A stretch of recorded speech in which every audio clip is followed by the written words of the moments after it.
The VIX is often called the fear gauge of the stock market. Let us look at what it actually measures for investors. At its core, the VIX tracks expected volatility in the S&P 500 index over the next 30 days. When the VIX stays in a lower range, it means investors expect relatively steady market movement in the near term. The index is derived from the prices of options contracts.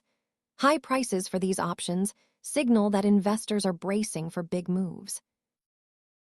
While the S&P 500 tracks the price of stocks, the VIX tracks the cost of protection against uncertainty.